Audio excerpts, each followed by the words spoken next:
Hi, it's Mr. Adams here, mathematics teacher with over 20 years experience talking about crypto. In this video, I want to explain the paradox that we have, which is we got some people who've made a lot of money with crypto, and yet we're going to have the vast majority of people not being able to earn any money from it.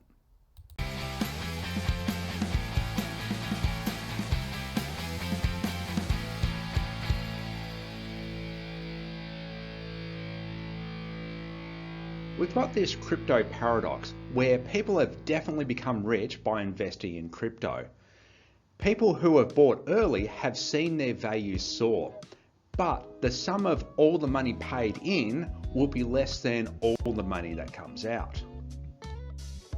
In economics, there is this theory called the bigger fool.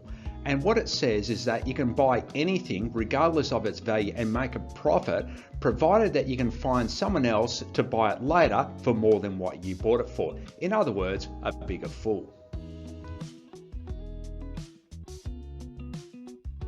The only way to make money with crypto is to buy it with the hope that someone else will buy it later at a higher price. Unless, of course, you're a crypto exchange or you're creating your own cryptocurrency.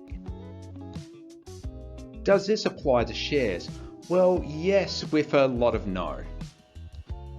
It does apply when investors are speculating and have no real idea how the company is performing.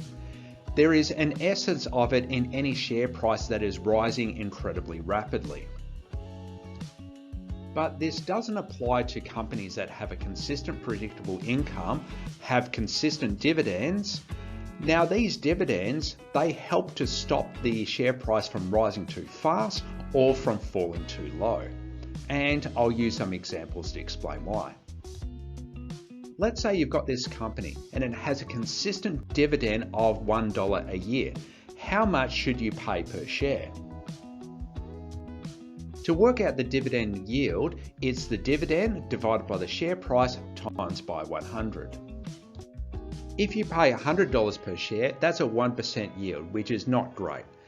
$50 per share, 2% yield, a little bit better, but it's still not that good. $20 per share is a 5% yield, which is pretty typical of what you would expect to get. $10 per share is a 10% yield. So you can see that as we go through, the yields are increasing. So the things here to note are, the higher the price you pay, the lower the dividend yield. As the price falls, the dividend yield increases. A falling share price creates better value for those who want to buy it. As an aside, if you buy when the dividend yield is really low or non-existent, what you are doing are predicting that they are going to make more profit in the future, that the dividend yield will eventually increase.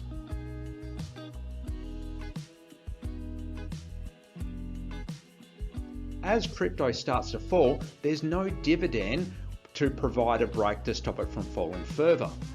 That means that it only stops falling once people believe that it's good value. It could be so much off the peak, but you don't have this dividend, which makes it more valuable as it declines. And we can see this with Bitcoin versus the stock market. Bitcoin has crashed 3 times since 2010. Of magnitudes of 80%, 65% and 50%. We saw this in a previous video. The stock market has crashed once during this time, which was during COVID, and that was 35%.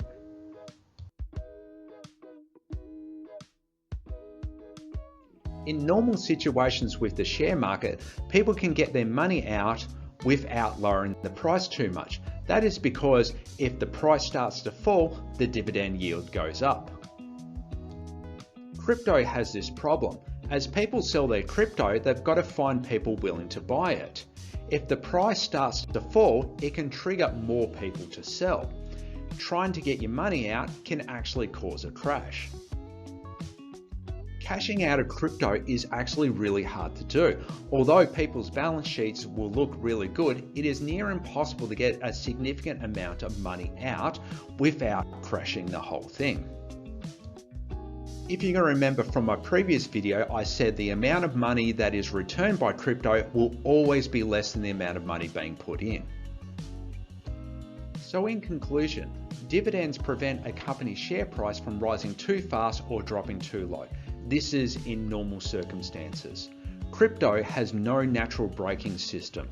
Crypto is also crashing on average every 5 years, and it is also near impossible to get large sums of money out of crypto without crashing the price. Thanks for watching. Please subscribe and hit the like button. Please leave a review and a comment. I'm not a financial advisor. I'm a mathematics teacher with over 20 years experience with a passion for teaching financial literacy. Please read the disclaimer.